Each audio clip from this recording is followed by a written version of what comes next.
struggled with the children's sermon this week. I kind of forgot until yesterday. And we were going on a road trip. Anybody take any special plans for Labor Day? It's holiday weekend. I got special plans? No? Anybody ever been on a road trip? I'm going to do that. Oh, that's not a count as a road trip. So we went on a one-day trip in the summer. Yep, so we just did a one-day thing yesterday.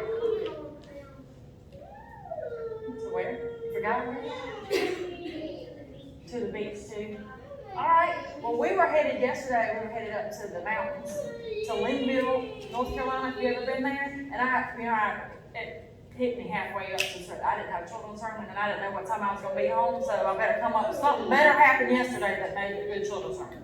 So we were driving, and the goal was to go to Linville Caverns, which is a pretty good day trip, guys. We went to a cave in the mountain. There were no dragons or anything, but there was a bat and a fish and a spider. And it was really dark. And then after that, we ate lunch, and then we went to Linville Falls. That was the goal. That was the plan anyway. We get there, and the parking lot's full. So the road kept on going past the parking lot, so we thought, why not, right? So we just kept on going.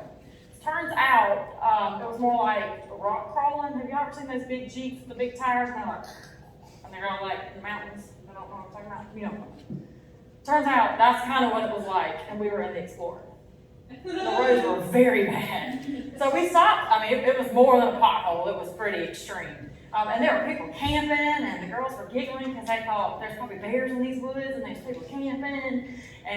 But we were making a good time of it, but the road got worse and worse and worse and worse. And there really was no place to turn around. This car was coming around this turn, so I flagged this lady down. I said, "How much further? And does the road get worse?" And she said, "Yes and yes." It was a lot further, and the road was just as bad as where we had come from. She said, "But it's worth it." I said, "Okay." Here we go, up the road, we go some more rock crawling, and I have a friend in the seat, but she's left, right, you know, kind of like they have spotters in those rock crawling. So we get up to the top of this mountain, the top of the mountain, right, and y'all won't believe it, there's a bathroom up there, the trail was paved. So we were at somewhere called Wiseman's View, and you wouldn't believe it, it was worth it, that lady was right. It was worth it to get up there and see all of that, and to show my kids what God had made, and the sun shining, and the river, and you could hear the waterfall below. It was way high up there, and I had never been up there. And again, there's a bathroom in the trail was paved. So, but I got home, and I thought, let me read this scripture.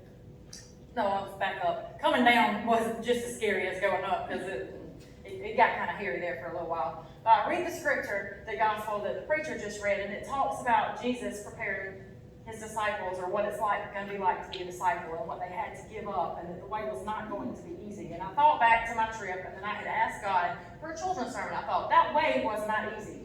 But you know what? I remember stopping the car at one point and saying, what do I do now? And sometimes we have to do that as disciples of Jesus, to follow Jesus and God. We have to stop and say, I don't know what to do next. Brakes, gas, turn, I don't know. We have to ask for help. But also along the way, we should take people with us that make the way fun, and that we can giggle and laugh and stop for ice cream along the way too. So I thought it was funny that God gave me a trip for the children's sermon that matched our gospel. And I hope that along the way, and you learning to follow Jesus, that you can take some friends, and that maybe you don't get stuck in a ditch. Okay? Bring your hands. Dear God, show these little ones the right path, so that they may find the view at the end, and that they get to step foot in the promised land too. In your name we pray.